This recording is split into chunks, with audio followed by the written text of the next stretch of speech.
Vivekananda Memorial High School. Today, here I am to present you the most interesting topic, relative clause. But before going to our topic, let's know what is a clause. A clause is a group of words that includes subject and verb. Subject is a main character who does the work, whereas verbs are action words such as sit, play, dance, etc. The combination of the subject and the verb is the clause. Example, she sits. She is a subject and sits is a verb. So it's a clause. Clause are of two types, that is independent clause and dependent clause. Independent clause. Independent clause gives us the information about the sentence. It's a stand-alone sentence. Example, as you can see here, he ran. He ran gives us the complete idea of the sentence. But it is not standing on another, or it's not depending on another sentence for the information. It can stand itself and give whole information of that sentence. Let's know what is a dependent clause. A dependent clause is a supporting part of sentence and it cannot stand itself as a meaningful preposition. I mean, dependent clause and independent clause are opposite to each other.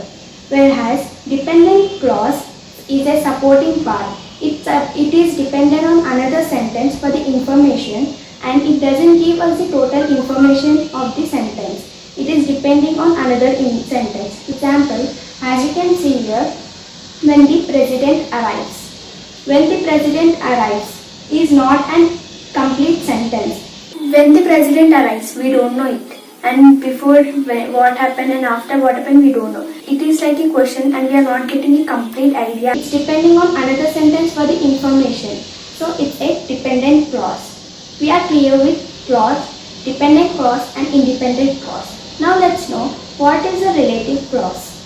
Relative clause consists of 3 points. They are: relative clause is a dependent clause. As I said before, dependent clause it will depend on another sentence for the information. And the second point, as you can see here, the adjective function will take place in relative clause. Adjective are the words that describe the nouns. So the adjective will function in this relative clause. The third point is, we put relative clause just after the noun such as which refers to place, animal, thing or a group. So I'll explain these 3 points with an example as you can see here. Example, a book. Book is a noun. We have to qualify it to a adjective. Now a historical book. Historical is an adjective and book is a noun. So the adjective is describing this noun, that is book. As I said before, adjective is a word that describes the nouns. We have to form this in a sentence. That is, a book that contains historical essays. Adjective is historical and the book is noun. As I said, these 3 points are functioning in this sentence. So it's a relative clause. A book that contains historical essays. Now let's know the relative clause in a better way. Relative clause defines about the nouns and the relative clause are of 2 types. They are defining relative clause and non-defining clause. First let's know about defining relative clause. Defining relative clause explains about the subject and it gives a small information. We put relative pronouns such as who, which, what, that in defining relative clause to introduce the sentence. Example, they are the children who want to play in our garden. Here the subject is children. That who they wanted to play in the garden is the defining relative clause, as it's defining what the children want to do. So it's a defining relative clause. Now we are clear with defining relative clause. Let's know what is non-defining relative clause. In non-defining relative clause, we define about the verb and it gives a lot information about the sentence.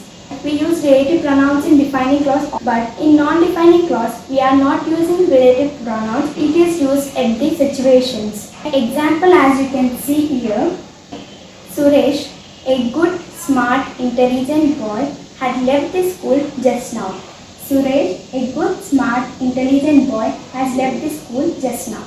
Here, this subject is defined as it gives a lot information about Suresh. That is good, smart, intelligent. It defining or giving a lot of information about the Suresh.